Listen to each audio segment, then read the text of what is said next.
दोस्तों, आज हम जानेंगे प्रकृति हमें मुफ्त में क्या क्या देती है और मनुष्य इसके बदले में प्रकृति को क्या देता है। दोस्तों, प्रकृति हमें बहुत सारी चीज़ें देती है। प्रकृति हमें मुफ्त में वायु देती है, जिससे कि प्रत्येक मनुष्य उस वायु को ग्रहण करता है और वह प्रकृति को उसके बदले में कुछ नहीं देता। फिर भी वह चाहता है कि प्रकृति उसे मुफ्त में बहुत चीज़ दे। लेकिन दोस्तों, एक तरह देखा जाए तो प्रकृति उसे मुफ्त में पहले ही इतने कहीं भी चले जाइए आप मुफ्त में हवा मिलेगी। ये क्या कम है? प्रकृति की ऐसी व्यवस्था तो शायद ही कहीं मिले जैसी पृथ्वी की मिलती है। और दूसरे शब्दों में कहा जाए तो पृथ्वी ही एक स्वर्ग के समान है। पृथ्वी प्रकृति हमें मुफ्त में सूर्य की रोशनी भी देती है। कहीं भी चले जाइए आपको सूर्य का प्रकाश और सूर्य की रोशनी अवश्य मिलती रहती है। ये भी क्या कम है? आज के दौर में जहाँ प्रत्येक स्थान पर कंपटीशन का दौर है, इस स्थिति में यदि आपको प्रकृति द्वारा मुफ्त में सूर्य का प्रकाश दिया जाता है तो ये क्या यह कम है? आप खुद सोचिए तो आपको पता चलेगा, नहीं, ये कम नहीं, बहुत अधिक है।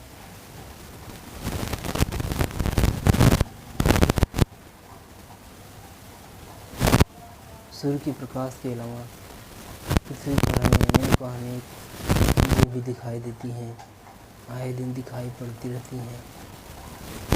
उसका आकलन भी यदि हम करें तो हमें प्रकृति बहुत सारी बातों का सार देती है कि मनुष्य कैसे बैठे बिठाए बस अनेक चीज़ें पाता रहता है, फिर भी उसे प्रकृति से यही शिकायत रहती है कि उसके पास क्या है नहीं, क्या नहीं है। प्रकृति दोस्तों हमें मुफ्त में समय भी देती है। समय का जो सदुपयोग करता है, उस प्रकृति उसको अपने शरण में लेती है। और उसके विपरीत जो व्यक्ति यदि समय का दुरुपयोग करता जाता है, प्रकृति भी उसे अपने ही कर कमलों से जकड़ लेती है और उसे आए दिन कष्टों में पीड़ित करती रहती है। इसी प्रकार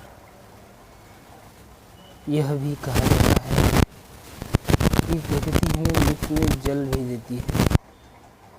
जल के बिना जीवन कहाँ संभव है? और इतनी कीमती वस्तु हमें हर प्रत्येक स्थान पर मुफ्त मिलती है। ये भी प्रकृति की क्या लीला है। वैसे तो देखा जाए तो जल बिन जीवन कहाँ, लेकिन यदि हम गौर से देखें तो मनुष्य का 70% शरीर में जल ही विद्यमान है, अर्थात वह प्रधानतः जल है। मनुष्य प्रधानतः जल होता है और इसीलिए कहा गया है, हमारे प्रसिद्ध रहीमदास ने कहा है,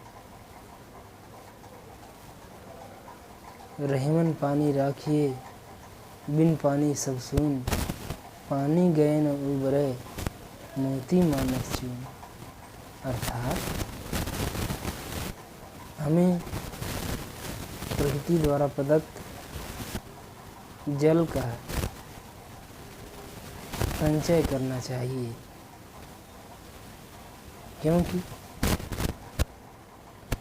जल बिन जीवन कहाँ। अर्थात जल है तो जीवन है। मनुष्य का शरीर 70% से अधिक जल से बना हुआ है। इसीलिए मनुष्य को अपने शरीर में उपस्थित जल का अधिक से अधिक सेवन करना चाहिए। माफ़ कीजिएगा, जल का अधिक से अधिक उपयोग करना चाहिए। उसे अनेक कार्यों में अपना हाथ बटाना चाहिए और उसे समाज उपयोगी कार्य करना चाहिए। क्योंकि जल बिना जीवन कहाँ। यदि मनुष्य ऐसा करने लग जाए तो उसका जीवन एक अत्यंत आनंददायक स्थिति में पहुंच जाएगा। उसे किसी चीज़ का भय नहीं होगा, उसकी किसी धन धान्य की कमी नहीं होगी, सभी उससे खुश होंगे, समय भी उसका आराम से कट जाएगा, उसे कोई दिक्कत नहीं होगी, समय उसका आनंदपूर्वक व्यतीत होगा, सभी व्यक्ति उससे खुश रहेंगे। बस उसे इतना ही करना है कि उसे प्रकृति द्वारा प्रदत्त नियमों का पालन करते हुए प्रकृति का शुक्रिया अदा करते हुए उसे अपना कार्य करना चाहिए। यदि वह ऐसा नहीं करता तो प्रकृति उसे दंड देती है, जिसका उसे भरपाई करना पड़ता है। तब उसे यह ज्ञात होता है कि जीवन बहुत आनंददायक चीज़ नहीं है। जीवन में कुछ कर्म करना चाहिए। जीवन जीने के लिए धन के साथ धान्य की भी आवश्यकता पड़ती है। धन तो व्यक्ति कमा लेता है, लेकिन धान्य कमाने में उसे बहुत ही कठिनता का सामना करना पड़ता है। इसलिए कहा गया है, ईमानदारी सबसे बड़ी नीति है। Honesty is the best policy. Policy देखिए, पॉलिसी के अंतर्गत बहुत सारी चीज़ें आती हैं।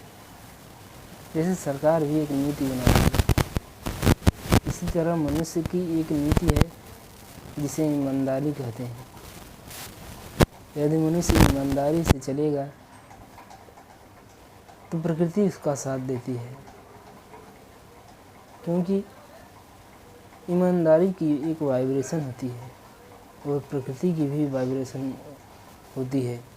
ईमानदारी की वाइब्रेशन और प्रकृति की वाइब्रेशन दोनों समान धरातल पर चलते रहते हैं।